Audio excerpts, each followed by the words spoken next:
தென்னாடுடைய சிவனை போற்றி எந்நாட்டவருக்கும் இறைவா போற்றி. அனைவருக்கும் வணக்கம். இந்த காணொளியில் சனிப்பிணம் தனி போகுமா அப்படின்னு சொல்கிறாங்க இல்லைங்களா, அதை பற்றி ஒருத்தர் கேட்டிருக்கிறாரு. அதை பற்றி தான் சிந்திக்க போகிறோம்.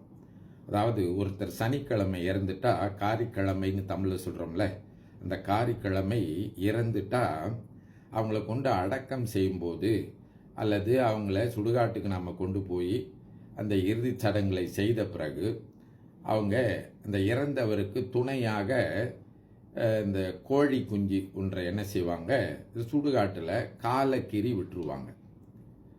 இப்படி சனிக்கிழமை போகிற பிணம் துணை தேடும் அப்படின்னு சொல்லுவாங்க.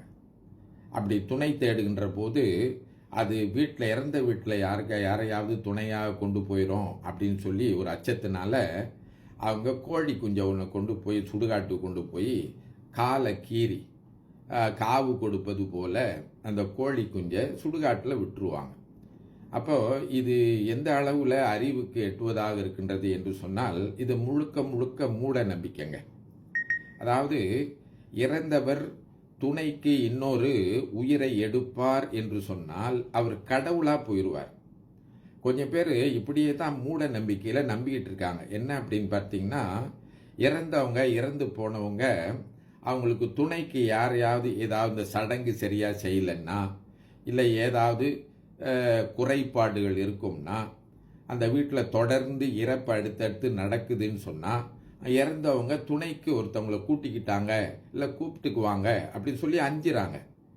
இப்போது இந்த காக்கை உட்கார பனங்காய் விழுந்ததுன்னு ஒரு பழமொழி இருக்குது. அதுபோல் சில வீடுகளில் பார்த்தீங்கன்னா, ஒருத்தர் இறந்த பிறகு அடுத்து ஒரு சில நாட்களிற்குள்ளேயே குறைந்த காலகட்டத்திலேயே அடுத்தடுத்து இறப்பு ஏற்படும்.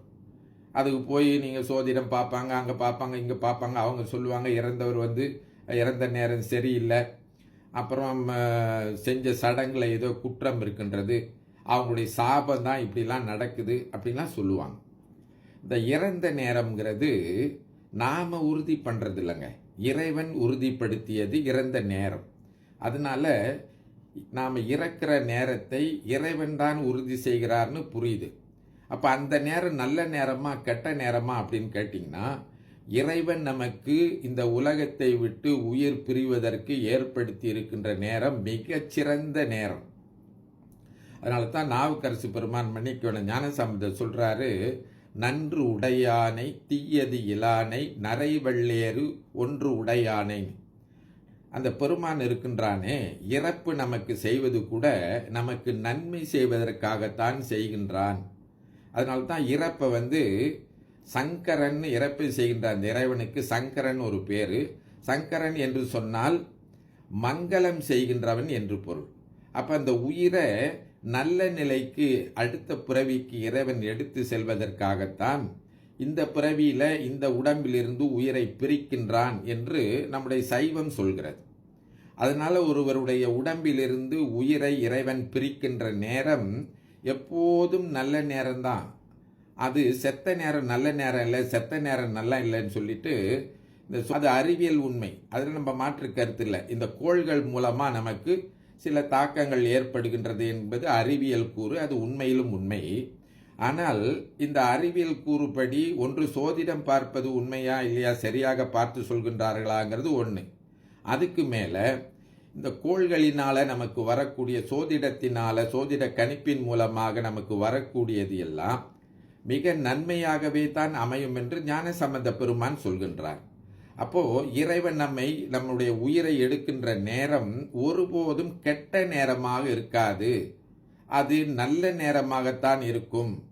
அந்த கோள்கள் நமக்கு கொடுக்கின்ற அந்த பலன்கள் எல்லாம் நம்முடைய நன்மைக்காக அவை அவ்வாறாக இறைவனால் இயக்கப்படுகின்றன அப்படின்னு சொல்லி நம்முடைய சமயம் சொல்கிறது.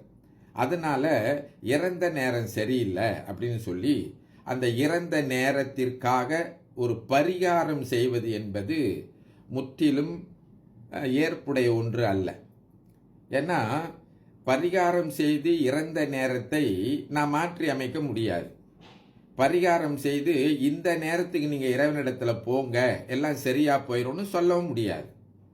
அப்போ இறந்த நேரம் தான். இப்போ இறந்த நேரம் கோள்கள் சரியாக இல்லை அப்படின்னு சொன்னால் அதுதான் இறைவன் நமக்கு செய்திருக்கின்ற மிகச்சரியான ஒன்று என்பதை நாம் புரிந்து கொள்ள வேண்டும். அப்போ சனிக்கிழமை இறந்து போனால் ஒரு அச்சம், இறந்த நேரம் சரியா இல்லைன்னு ஒரு அச்சம், இப்படியே போட்டு ஒன்று இறந்தவர்கள் வீட்டில் இறந்த துக்கத்தில் அவங்க ஒரு கவலைக்கிடமாக மற்றதெல்லாம் எண்ணிக்கொண்டு இருப்பார்கள். இதில் வேற செத்த நேரம் சரியில்லைன்னு சொல்லி வெந்த புண்ணில் வேலை பாய்ச்சிற மாதிரி நம்ம போய் இந்த செத்த நேரம் பார்க்க போகிறோம், செத்த நேரம் பார்க்க போன்னு இந்த சோதிடம் பஞ்சாங்கம் இதெல்லாம் பார்க்க போகிறாங்க இல்லைங்களா. அங்கே போய் பார்த்தா அவங்க செத்த நேரம் என்னமோ கொஞ்சம் காலமாக யாரும் செத்த நேரம் நல்ல நேரமாகவே இருக்கிறது இல்லை. இந்த செத்த நேரம் நல்ல நேரமானு இப்போ பாக்கி வர்றவங்களாம் எனக்கு தெரிஞ்சு இப்போ எல்லாரும் என்ன சொல்லிட்டு இருக்காங்கன்னா செத்த நேரம் நல்ல நேரம் இல்லைன்னு சொல்லிட்டாங்க அப்படின்னு. அது எப்படி எல்லாரும் செத்த நேரம் நல்ல நேரம் இல்லாமல் போயிடும் அப்படின்னா அதுக்கு பின்னால் என்னமோ ஒன்று எதிர்பார்க்கு. அப்போ என்னங்க பண்ணலாம் அப்படின்னா ஒரு பரிகாரம் பண்ணிடலாம். பரிகாரத்துக்கு என்ன பண்ணலாம், ஒரு 1500 ரிங்கிட் வருங்க. அப்போது இறைவன் ஒருவருடைய உயிரை பிரிக்கின்ற நேரம் கூட நல்ல நேரம் இல்லை அப்படின்னு சொல்லி அந்த நேரத்தை நல்ல நேரமாக ஆக்கிறதுக்கு அதனால் வரக்கூடிய இந்த துன்பங்களை போக்கிட முடியுமா அப்படின்னா கோள்களை நம்மால் திருப்பவே முடியாதுங்க. ஏன்னா கோள்கள் எல்லாம் உயிரற்றவை. அது யார் பேச்சையும் கேட்டு அது அதனுடைய சுற்றையோ அல்லது அது தரக்கூடிய பலனையோ மாற்றிக்கொள்ளாது. இப்போ சூரியன் இருக்கின்றது, சூரியன் நம்ம மேலே ஒளியை வீசுகிறது. ஏதாவது பரிகாரம் செஞ்சு அந்த சூரிய ஒளியை நம்ம மாற்றிட முடியுமான்னா அது மாற்றிக்காதுங்க. அதனுடைய இயல்புல தான் அது இருக்கும். அப்போ என்ன செய்யலாம் அப்படின்னு பார்த்தா சூரிய ஒளியை எதிர்கொள்வதற்கு நாம் திடத்தை ஏற்படுத்தி கொள்ள வேண்டும், அவ்வளவுதான். திடத்தை ஏற்படுத்தி கொள்வதுன்னா என்னது, சூரிய ஒளியை தாங்கி கொள்வதற்கு ஏற்ற நடவடிக்கைகளை நாம் மேற்கொள்ள வேண்டும். அதற்கு மேலே இறைவன் பார்த்து விடுவான் என்று விட்டுவிட வேண்டும். அதனால செத்த நேரம் நல்ல நேரம் இல்லைன்னு சொன்னாங்களா, சிவாய நம சிவபெருமானே அவங்கள நீ நல்ல நேரத்தில் எடுத்துக்கொள்ளுப்பா, நீ தான் அந்த நல்ல நேரமாக அதை மாற்றி கொடுத்து அவருடைய உயிர் உன்னுடைய திருவடிக்கு சேர்வதற்கு அருள் செய்ய வேண்டும்னு சொல்லி அடுத்து நம்ம செய்ய வேண்டியது தான். இன்னும் கூட நம்ம சிந்தித்து பார்க்கலாம். இப்போது செத்தவங்களுக்கு கோழி குஞ்சு துணையாக போகுமா? அது எந்த அளவில் போகும்? நம்ம விடுற கோழி குஞ்சு சுடுகாட்டிலே தானே மறுபடியும் கியான்னு கத்திக்கிட்டு ஓடுது. அப்போ நமக்கு தெரியுது இறந்தவருடைய உடம்பு எரிக்கப்பட்டு விட்டது, உயிர் மேல் நோக்கி போய் கொண்டிருக்கின்றது. ஒருவேளை இந்த கோழி குஞ்சோட உயிரையாவது துணைக்கு அனுப்பி விட்டுருக்கோம் அப்படின்னு சொன்னாலும் ஏதோ நம்ம சொல்லலாம். கோழி குஞ்சு காலை கீறி விட்டுட்டோமா, அது சுடுகாட்டிலே தானே சுற்றிக்கிட்டு இருக்கு, அது எப்படி துணையாக போகும் அப்படின்னு நம்ம சிந்திக்க வேண்டும். அப்போது இதெல்லாம் மூட நம்பிக்கையினால் சிலர்கள் என்ன செய்திருக்கின்றார்கள், இந்த இறந்தவங்க மறுபடியும் துணைக்கு இன்னொரு உயிரை எடுத்துக்கொள்ளக்கூடாதுங்கிற அச்சத்தில் அவங்க என்ன பண்ணியிருக்கிறாங்க, இது போன்ற ஒன்றை சொல்லியிருக்கின்றார்கள். இப்போ கோழி குஞ்சு கோழி நம்மளை பார்த்து கேட்டுன்னு வச்சிங்க, உங்கள் அப்பா செத்து போனதுக்கு ஏண்டா ராஜா ஏன் கோழி குஞ்சை என்னோட குஞ்சை நீ அனுப்பி விட்ற, உன் பையனை அனுப்பிவிட வேண்டியதானே அப்படின்னு கேட்டால் நம்ம என்ன பதில் சொல்கிறது? அப்போ நம்ம நகைச்சுவையாக இருக்கும், நம்ம சிந்தித்து பார்க்க வேண்டும்.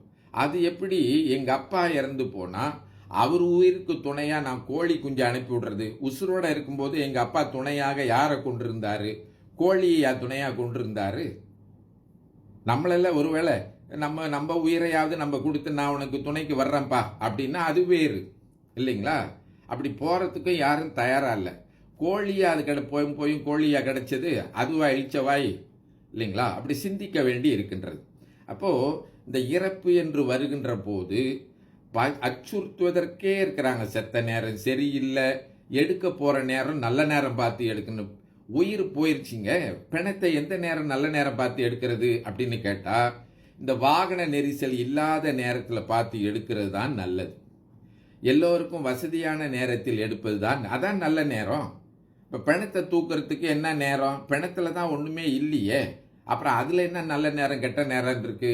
இப்படியே பலர் பார்த்தீங்கன்னா அவர் செத்த நேரம் சரியில்லையா, அவர் செத்த நேரம் சரியில்லையா, அதுக்கு பரிகாரம் பண்ணணுமான்னு சொல்லி இந்த பரிகார கூட்டம் இப்படியே இறந்தவர்களை மேலும் மேலும் துன்பப்படுத்தி கொண்டிருப்பதை தயவு செஞ்சு கொஞ்சம் எண்ணி பார்த்து அவர்களிடத்தில் பரிவு காட்டி இப்படியாவது சமயத்தின் பேரால் பண்ணுகின்ற கோளாறு கண்டிப்பாக விட்டொழிக்க வேண்டும் என்று இந்த வேளையில் பணியன்போடு